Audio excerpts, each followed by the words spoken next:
Hello everyone and welcome back to Zoo Tycoon 2! And we are back here at our Island Treasure Zoo where we focus mostly on amazing animals from around the world that are from island areas that we can really admire. Oh dear, there's my dove. Careful there, little one. Careful there.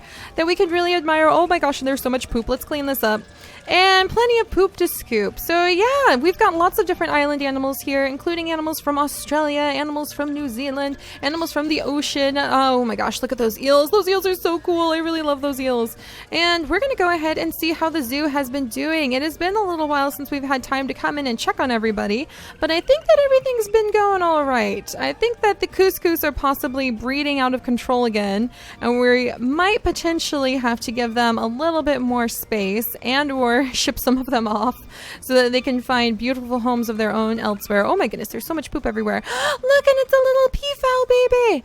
That right there, my friends, is a little greater peafowl baby. So we do have peafowls mixed in with our beautiful ground doves here, and so many couscous.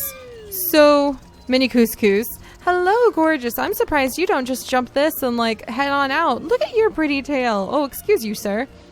So we've got people running around everywhere. We've got a couscous playing in a bucket over here. There's a baby couscous. Look at the little baby couscous in here. Oh my gosh, everybody is just like filling themselves up at this fruit pile. That's adorable. Hi guys. Are you guys going to eat so much of the fruit I'm going to be able to see the baby and the dove that's kind of like hiding inside of here? That's so cute. Oh my gosh. But yes, so things have been going really, really great in this zoo for a little while now. We just added in the island foxes. So let's go and check in on our island foxes and see how they've been doing. Oh my goodness, so noisy. So many people. My eel! I love the eels. I love the eels so much. I don't know what it is about eels, but ever since I learned that most eels will actually spawn out at the sea, so out in the salt water of the sea, they'll go far, far out into these mysterious places where apparently they all just know to show up there to spawn, and they will go into the salt water for spawning and then come back into the fresh water in order to grow up, which is like the opposite of what salmon and a bunch of other creatures do. I've just been fascinated by them. And they're really starting to get to the bottom of where those eels, not seals, my goodness, where the eels actually go, thanks to being able to put some GPS trackers on some of them. So that's going to be really fun research, like active live science that is happening right now and will progress as time goes on, thanks to the advancements in technology. So I really love eels for that reason. It's kind of an amazing, unexpected relationship. All right. And there's so many ferns everywhere. I love it. I absolutely love it. All right, good. Good. Oh, and there's our island foxes. Man, they're so pretty. How are you guys doing? Are you doing okay? Are you having fun? You've got some things to chew on. You've got a nice little island area set up. You've got a very pretty rock. I'm very proud of that rock. I hope you like that rock. Oh my goodness. And oh, look at that. Now we are a 5-star zoo. That is so exciting. Wonderful. Well, we'll have to see how our island foxes adjust to their new territory. I really want to make sure that they're pretty happy. Seems like they're running around. Anything else we can give them for enrichment really quickly? Maybe a frog. We can put a frog in here, and then they should probably chase the frog down as a live enrichment thing. Not totally advisable, but at least in this kind of virtual circumstance, we can throw it in there for them. Growling in anger. Interesting. Going to rest in the burrow. Well, we'll have to keep an eye on them and make sure that they're adjusting okay. And I've actually been thinking it would be really, really fun to set up some areas over here where the kids can be able to play with more things. So more of those interactive kiosks, more of the things that they can kind of get their educational boost from, because that's what it's all about. So I wanted to put down some discovery kiosks over here. So let's put one right there. And then I wonder if we can do, I kind of want to do like one of those face painting kiosks, because I think those are always so much fun to see the people go to the face painting kiosk. And then, do I not have it yet? And then watch them walk around with the face paint on. That's one of my favorite things to do, is just see how they've interacted with the different places. Let's see, like carrying around the little gifts or having, like her, see, she knows what's going on. Miss Sawyer here has the awesome peafowl backpack of awesomeness. So she's been spending her money. How much more money do we have to part her from? Quite a bit more money. See, we need to put down some more enticing ways that people can be like, hey, that looks pretty cool. And like, let's put down this island gift cart conveniently located right here for your purchasing pleasure. And then hopefully we can get more people stopping by and spending their money. And let's see, like here's an animal photo booth. That's a lion. This is a shark. Maybe we'll put the shark photo booth down because I think that's the closest to what we can expect. Is there? I could have sworn there's a face painting kiosk somewhere. I know there is. It's just a matter of if we've unlocked it or not. So where are we on the challenges? Oh no, bee eater, what's wrong? And again, we're pretending these are the island finches, not the bee eaters. Let's move you over here. Let's stand with our Galapagos tortoises. And our Galapagos tortoises seem to be doing well. Good. We had some of the lizards in here as well, but they just weren't doing very well, so we moved them out. I wonder if we should let's put another, we just want to help some people out here, so let's put another island gift cart right over here. Maybe people will feel a little bit more enticed to part with their money once again. And then maybe I'm going to move this over here because it doesn't look like people need to have that many benches over there. Yeah, look at all of them. They're really excited. What are you looking at? He's just excited to like talk to this lady. Magnus just died of old age. Aw, that's too bad. All right, well, let's go ahead and put down a little bit more of a path over here. It's interesting because, you know, you can start off with a plan and then you start moving around in the zoo and you're like, whoa, I really need to do lots of things in all sorts of different areas. Oh, what's this path? A ceramic tile path. Interesting. I wonder if there's another thing I can add over here that the kids can interact with. Maybe another discovery kiosk. Because those are really important to make sure. Ooh, let's do maybe the seahorse one. What about the octopus one? You know what? We're going to put the octopus one over here because it's amazing. So they can interact with that. There's a staff center. Yeah, I'm going to have to find the face painting booth because I know that we have face painting booths somewhere in here. And I want to see the kids run around with face paint all over their faces because it's just the most adorable thing. Phooey. We may not have unlocked it yet because I think it is something. Zoo staff. Let's see. All right, this little guy. No! Okay, we're going to adopt this little one out because it's being aggressively chased by some of the other ones. How's all the other... Old Salty is still kicking along, you guys. Still doing very well. The spotted couscous are going to be giving birth pretty soon, which is very interesting. Aha! Here's a not very happy spotted couscous. So I think this one just got stuck somewhere. So let's put you down here, little one. It's a little baby. I think it needs some more places to rest. Yeah, we're starting to reach spotted couscous max levels, so we'll probably have to start clearing some of them out to other zoos and zones. Oh no, this little ground dove is sick. Yeah, we need to get in here and we probably need to adopt out a lot of the animals inside of this exhibit because we have reached max capacity. And that happens when you have healthy animals breeding and no predators in there to kind of keep things in balance. So that's normal. All right, so let's see what else is going on. Anybody else need like critical help? Okay, let's go up. The Indian peafowl could use a little bit of a scrub-a-dub-dub. In fact, we'll go ahead and adopt that one out because it looks like there's a lot of ground doves. Oh, this is the takahis, not the ground doves. And that's Emerald, the peafowl. I can't adopt him out. And this one, see, aggressively not getting along with another like cage mate. So we'll go ahead and give him a new home. And everybody else seems like they're doing okay, including our gigantic population of kangaroos. So many kangaroos! So many kangaroos! I need to look up, and if you guys happen to know, what are the average population densities for kangaroos? Like, what can you normally expect to see them? Oh my gosh, there's so much kangaroo poop. There's kangaroo poop as far as the eye can see. What do you guys actually expect? In fact, I'm going to do something. Just for kind of giggles. I want to build, even though the guests are going to think that it's the most miserable thing ever, we're going to build an educational area where you can come and you can buy your own kangaroo poo and you can put it in your garden. So I'm going to do this. We're going to build another compost building and we're going to call it like the kangaroo poo hut because it's, you know, you got to make use of your natural resources. No matter what form those may take. So kangaroo poo hut. And then you can come over here and you can buy some kangaroo poo and put it down in your garden.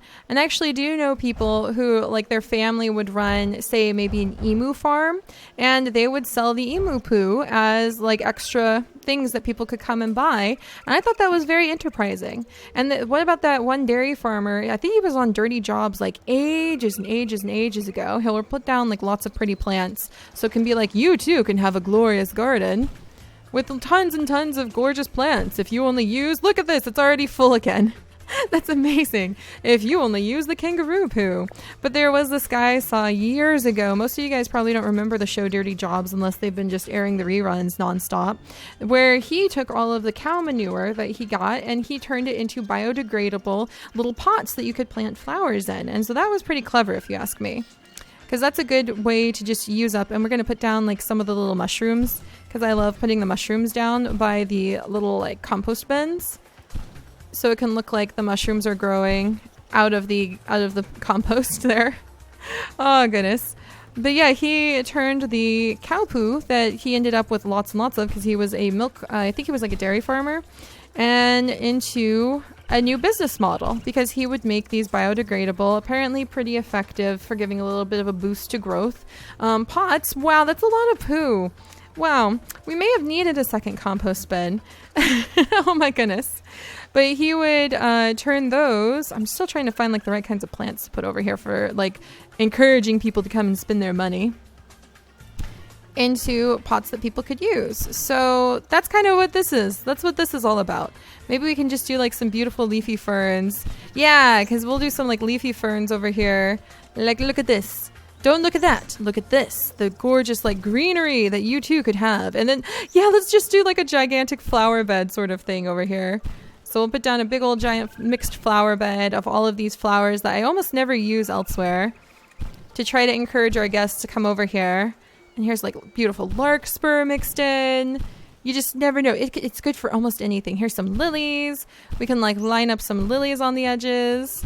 Very lovely. Let's see, larkspur. Oh yeah, look at these. So pretty, so pretty. And then maybe like a little plant. Not the Miriam grass. Not the million sword ferns. Well, maybe. No. I think what we're going to do, just because this is kind of adorable, where's more of my flowers? Let's see, like a cedar bush, perhaps? Cedar bush or two? Maybe. No. Cherokee flowers. All right. And how are our animals doing? It looks like they're doing okay. Glanced up and checked on them. I just need more like normal flowers now. Oh, well, all right. Well, we've got a little bit of tea bushes down here. So, oh, and there we go. Toadstools. That's what I want. We're just going to put the toadstools straight inside of there. Ah, here we go. This is more like it. Like the tulips and the tiger lilies. Wow, those are pretty. All right. And let's go ahead and grab some more flowers. Yeah, there we go. Like buttercups. Glorious, beautiful buttercups. Here's a bunch of crocus. So you too can have this glorious garden, if only you embrace the kangaroo poo. And I don't actually know if the composition of kangaroo poo is beneficial to real life gardens, so don't quote me on that. But I like the concept, the idea that we have now put into people's heads with this beautiful, beautiful little flower garden right here. And now I just need to like line it with some sort of, oh, look at these little mushrooms. Line it with some sort of low-lying green plant of some kind. So it has, oh, I didn't even get to all these flowers. They're so pretty. Man, we'll have to maybe do a few more of these composty areas, because these are very lovely. All right, sword ferns, white daisies. Man, look at all of these. We have access to so much. We have access to so many things now that we've actually got 5 stars. I wonder how long we'll keep 5 stars, because usually you play like a game of like keep me not with the 5 stars for a little while. All right, and can I put these guys down? And I hear the kangaroos making a lot of noise, which is kind of funny. All right, I just need to find like some sort of low-lying green plant and pick it. So I think the guy at the very end here works. And then we're just going to kind of stack them up. There, look at how lovely that is. The kangaroo poo flower garden. I think it's perfect. I love it. I really love it. And I don't think the guests will like coming anywhere near this thing, but I think it's going to be pretty hilarious if they do. So we'll leave that there. All right, we have complaints of stinky exhibits, but we have zookeepers on it, so hopefully they'll take care of that. And let's see, Old Salty's still doing good over here. The Tenricks are doing good last time I checked on them. And what's up with Courtney? Courtney, are you having some problems? Let's move Courtney so that she's got somewhere to go, and maybe put down some enrichment items. Some figs. We'll put down a whole bunch of enrichment figs for our couscous. And pretty soon we'll probably have to thin out the couscous numbers. There you go. But the only other thing I really wanted to work on today, at least, other than putting down more discovery kiosks, is potentially extending this aquarium, making it a little bit bigger, and making it so that, oh, look at all the people, they're so happy about the aquarium, and making Mahi-Mahi have a happy home in there, which is very exciting. There we go. All right. Sorry about that, guys. I was just getting some stuff set up in the background, making sure that the tank wouldn't explode on me when I was adding in these rocks, and making sure that the fish will be very, very happy. So I'm pretty excited to add in the Mahi-Mahi because I knew that the phrase Mahi-Mahi was Hawaiian, and that always makes me excited because that means, oh, yay, I'm Hawaiian. That has something to do with like my culture and heritage. And what I didn't know was that the phrase Mahi-Mahi means very strong, and they use that word to describe the Mahi-Mahi, the fish, because another name for the fish is the like common dolphin fish. And when people try to sell common dolphin fish as something you can eat at the fish market, a lot of people freak out because they think that somebody is trying to sell like actual dolphin, and that really makes everybody freak out. And they've just got like similar names. They don't have anything to do with dolphins. They're actually like, I think, more related to the perch than anywhere near the mammal that is the dolphin. But that's why they use the word Mahi-Mahi for describing these fish instead of common dolphin fish, because you can't really market that safely at a fish market and not expect like a mild riot from people who don't understand what the name actually means. Let's see, and let's put down some more of these sea fans. What else can we decorate down here? Little sugar stars! And what I love is I can actually put the little sugar stars up along the sides of the tank, which is so fun. Oh, there's some precious coral. Maybe we can put some of that down in here. But the Mahi-Mahi, I thought, would take forever and ever and ever to get to the size that it does. Like, it would take years. Ooh, dead man's fingers. Don't mind if I do. That sounds a little creepy, though. Dead man's fingers. Yes, I want those in my tank. But yeah, I thought the Mahi-Mahi would take like a very long time to get to the size that it gets to, because it gets pretty big. Like, it can get up to, you know, around 40 pounds sometimes. And it's a very common sports fish that people like to go sports fishing for. It's very common to have these guys in the fish market. I'm pretty sure you can pick up Mahi-Mahi like in most markets. And let's see, let's make sure they have some animal enrichment. Herring. We could go with some herring. There's some perch. Here's some tuna. All right, we'll go ahead and add some of these guys in just a second. Arctic cod. Need to make sure they have enough food. So let's see. Let's do the lure buoy with fish and add that in here. And then maybe the lure buoy with squid, because one of the reasons that these guys get so big, and we're going to get away from the water so it doesn't crash everything while everything settles in. But one of the reasons that the Mahi-Mahi get so big is that they pretty much eat everything. They're carnivores, and so they will eat, you know, fish, crabs, squid, tons of, like, any fish they can basically get their mouth on. Let's go ahead. Do I have everything I need for you now? I guess I have the 2 types of fish. All right, we'll wait for the enrichment to come in. Do I need no shelters? Don't really need to worry about that. I already put in some rocks. Yeah, so we'll just wait just a second and then add in the Mahi-Mahi's enrichment items, and then we'll add them in. But yeah, they'll eat and eat and eat and eat and eat. They'll eat zooplankton, they'll eat like crustaceans, and they get very big very fast as a result, because they mostly stick to the warmer weather ocean currents where those types of food items are going to be more abundant. And then they also breed very quickly too. Once they are a certain size, because with most fish it's not really age, it's size that determines when they're ready to spawn. But when they reach a certain size, they'll start laying eggs. And the female Mahi-Mahi, when the time comes for her to start laying eggs, will lay up to 80 to 1 million eggs per her spawning event, 2 to 3 times a year. And within about 4 to 5 months, when they reach an appropriate size, that's when they'll be able to start laying the eggs. So you can imagine, you know, she lays 80,000 to 1 million eggs, and then those guys grow up, and usually about 4 to 5 months, they can start laying 80 to 1 million eggs. You can end up with a lot of Mahi-Mahi if they weren't like the pillar of a food chain reaction where those babies are going to be eaten by everything too. So it's a very vicious world in the ocean. I've always considered kind of the ocean to be an extremely rough place to try to live as a fish, because everybody wants to eat you and everybody wants to eat your babies. All right, we'll put a couple of these guys in here. So we'll put 1 female, 1 male. We'll put maybe like 2 females, 2 females, 2 males in, and we'll just see what happens. Let's see how pretty they are. They're so pretty. They are so pretty. Look at them. And the females are usually the ones with the rounded heads. Are they already mating? Are you kidding me? Wow. Well, I was just talking about how you guys will like lay 1,000,000 eggs 3 times a year, and then here we go. We've got some Mahi-Mahi babies potentially on the way. And I think we'll go ahead and we'll try putting in like some more fish, so when you walk by, you can see just a ton of fish in this tank, because that would be really cool. But hopefully everybody will be entertained. They really, really, really love the fish, as you can tell. Got to get on your cell phone and tell everybody, come see this immediately. This is amazing. And I'm pretty excited. There we go. That makes me pretty happy. Yay, and the land gear just gave birth to a new baby, which is very exciting. So that population is going pretty well over there too. Are you guys all okay? Yeah, they're having a great time. This zookeeper is apparently not having a great time. And it looks like our couscous situation is getting a little bit out of control. So come here, you. You come over here.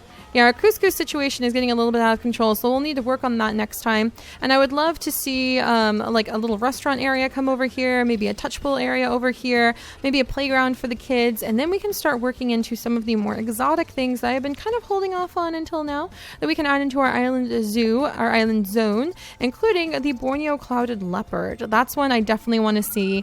And maybe we can add in the island raccoon again, because that's a favorite from our panda, like our big giant Asian forest areas. We somehow ended up with some Kazuma Island raccoons, and I really love having those guys too. So we'll have to see who else we can add and what else we can learn, because yeah, Mahi-Mahi, 1,000,000 eggs 3 times a year. There you go. You know a new fact for the day. And I'll see you guys next time. Bye-bye.